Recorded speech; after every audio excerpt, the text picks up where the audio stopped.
Good morning, evening, or night, wherever you are. Welcome to WHAM Today. Take a deep breath, clear your mind, and let's drift through the whispers of today's world, one quiet thought at a time. As we wrap up Sunday, 11th May 2025, let's see what stories are unfolding around us.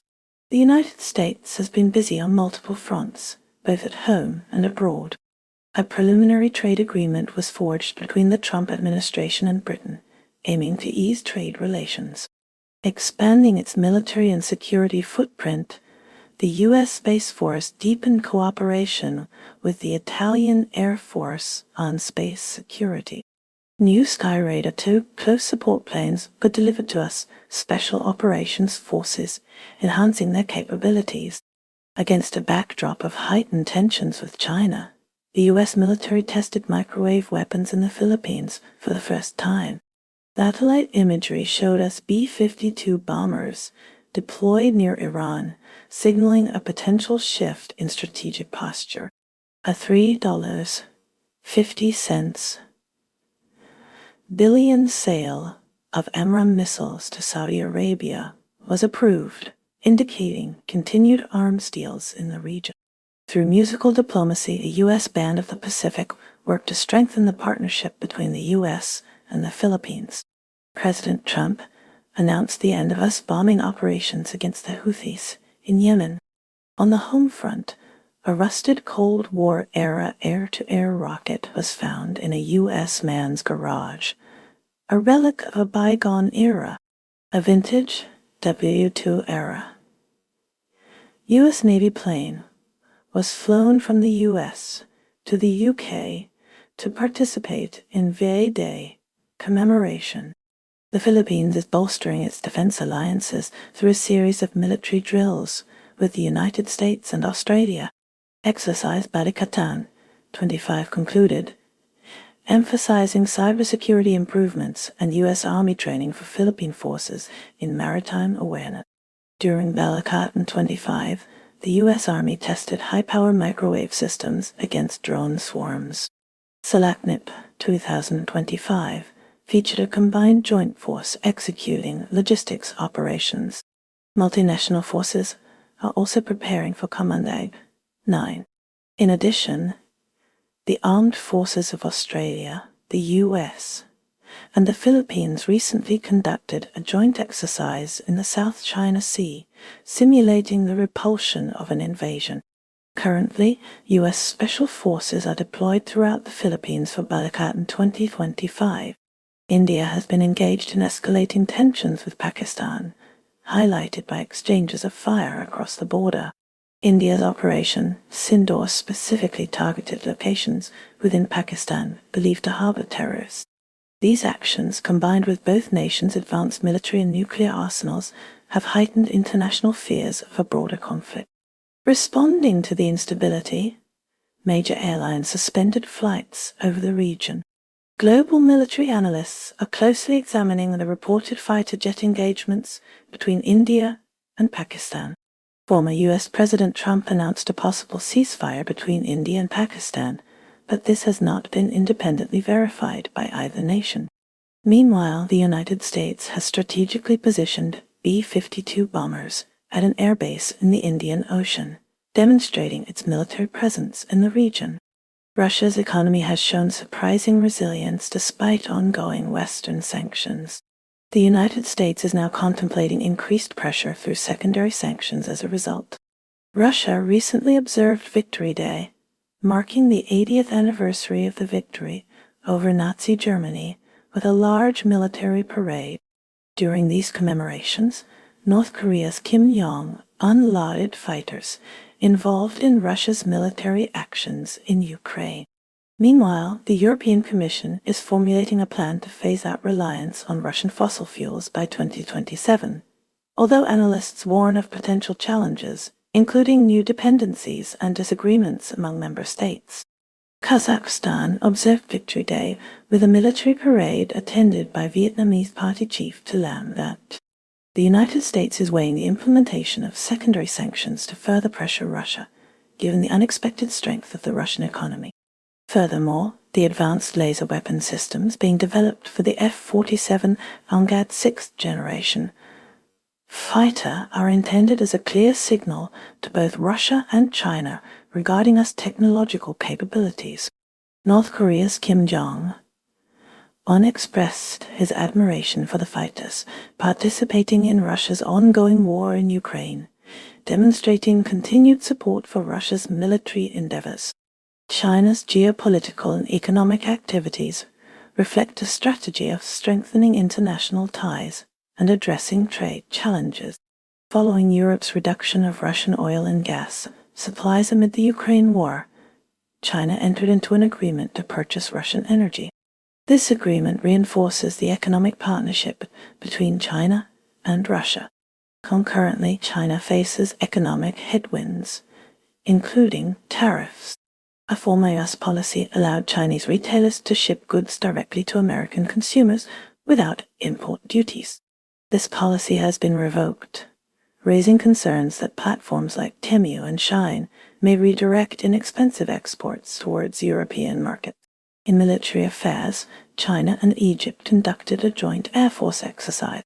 This exercise, called Eagles of Civilization 2025, highlights their collaborative defense efforts. Tensions between India and Pakistan have also impacted China.E. Chinese defense stocks experienced a surge during periods of heightened conflict. The U.S. Air Force's large-scale runway exercise, involving 53 aircraft, is interpreted as a signal to potential adversaries, including China. Ukraine continues to be a focal point of international support amid ongoing conflict.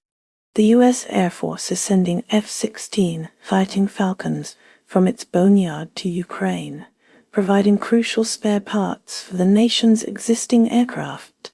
The U.K. has also stepped up its assistance, supplying the Raven air defense missile system, which has been hailed as a potential game-changer on the battlefield. Kim Jong-un has praised fighters involved in Russia's war in Ukraine. Turning to the United Kingdom, there's significant activity in the defense sector. Rolls-Royce has secured a contract to maintain the engines of the UK's Typhoon aircraft, ensuring the continued operational readiness of this key fighter jet. In another significant development, the UK has certified the Protector RG Mk1, an unmanned aircraft, making it the first of its kind to receive this certification, paving the way for its deployment and operational use. Canada is currently embroiled in debates over its Air Force and future defense procurement strategies. A Canadian Member of Parliament has called for the recognition of a Canadian pilot who tragically died in flight over England.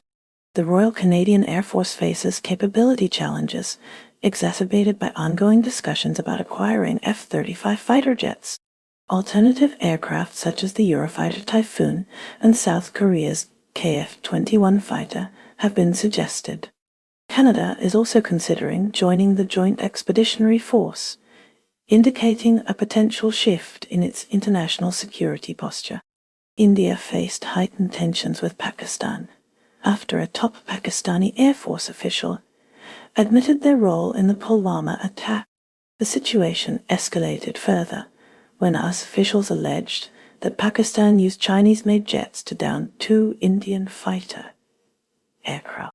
This raised concerns about the efficacy of Western-made aircraft against Chinese technology in the defense sector. Pakistan responded to the situation by claiming that India fired missiles at its air bases. Retaliatory attacks targeting India were subsequently launched, according to Pakistani authorities.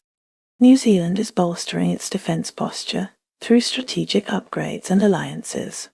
The recent visit by the Secretary of Defense and Chief of Defense Force to the U.S. Indo-Pacific Command underscores deepening cooperation. A $1 billion investment will modernize the helicopter fleet with advanced naval helicopters. Further expanding its operational reach, New Zealand will also establish a space squadron within its Air Force, marking a significant step into space-related defense activities. Argentina is considering decommissioning its Super Étendard Modernisé fighters due to the lack of viable alternatives after acquiring them from France in 2019. Turning to China, the nation will engage in a joint Air Force drill with Egypt, named Eagles of Civilization 2025, prompting analysis of its strategic importance. Colombia is reportedly close to finalizing a deal to acquire 3 Embraer KC-390 Millennium aircraft. Meanwhile, in Denmark, the Royal Danish Air Force's F-16s, intended for both Argentina and Ukraine, are actively maintaining patrols over the Baltic Sea. Regarding the Democratic Republic of Congo, Dean Wingren suggests that South Africa's influence is diminishing within the region. Egypt, as mentioned, will collaborate with China in the Eagles of Civilization 2025 Joint Air Force Drill, the implications of which are under scrutiny. In Estonia, the U.S. Army is deploying M2A4 Bradley fighting vehicles, strengthening its presence in the Baltic region. Germany has secured an order from Singapore for 2 additional Type 218G submarines from TKMS, enhancing Singapore's naval capabilities. Japan has taken delivery of new F-35 Lightning fighters from the United States. Furthermore, the U.S. deployed F-35V Fighter Jet Squadron, VMFA 211 to Japan, addressing escalating concerns about China. The U.S. Air Force and Navy then conducted an elephant walk in Japan, potentially the largest ever witnessed. Party Chief Talam was present at Kazakhstan's Victory Day military parade. Myanmar is the subject of analysis questioning whether the United States is contemplating a proxy war within its borders. North Korea's Kim Jong-un oversaw a missile test and emphasized the nation's readiness with its nuclear forces, according to KSNA. A flying Kiwi joined Australians in monitoring North Korean sanctions. According to Philip DeWitt, Rwanda demonstrated superior performance compared to the SANF, while South Africa negatively impacted SADC's peacekeeping efforts. Saudi Arabia has received approval from the U.S. for the purchase of 1,000 AIM-120 missiles. Singapore, as previously mentioned, has ordered 2 more Type 218G submarines from Germany's TKMS to reinforce its naval strength. The U.S. Navy is also scheduled to participate in IMDEX Asia 2025 in Singapore. South Africa's SANFIF was reportedly outperformed by Rwanda, and South Africa also allegedly damaged SADC's peacekeeping role, as reported by Philip DeWitt. Dean Wingren also suggests South Africa's influence is waning in the DRC. The United States deployed B-52 bombers to an air base in the Indian Ocean. As mentioned, the U.S. Navy will participate in IMDEX Asia 2025 in Singapore. The U.S. approved the sale of 1,000 AIM-120 missiles to Saudi Arabia. The U.S. Army is deploying M2A4 Bradleys to Estonia. The U.S. deployed F-35B Fighter Jet Squadron, VMA 211, to Japan amid rising threats from China. The U.S. Air Force and Navy conducted an elephant walk in Japan, potentially the largest seen. Additionally, analysis suggests that the U.S. risks falling into an air power trap in Yemen, where bombing campaigns could lead to ground incursions, and questions whether the United States is planning a proxy war. In Myanmar, the Royal Danish Air Force's F-16s, destined for Argentina and Ukraine, continue to patrol the Baltic Sea. 2 Kansans on Knife 13 represent some of the last casualties of Vietnam, having died during a rescue mission. Finally, in Yemen, analysis indicates the U.S. could face an air power trap, where bombing campaigns may escalate into ground incursions. And that's a wrap for today's news, because even headlines need a nap. Stay curious, stay kind, and let the noise fade as you find your quiet. Take care, stay awesome, and I'll see you next time on WHAM Today.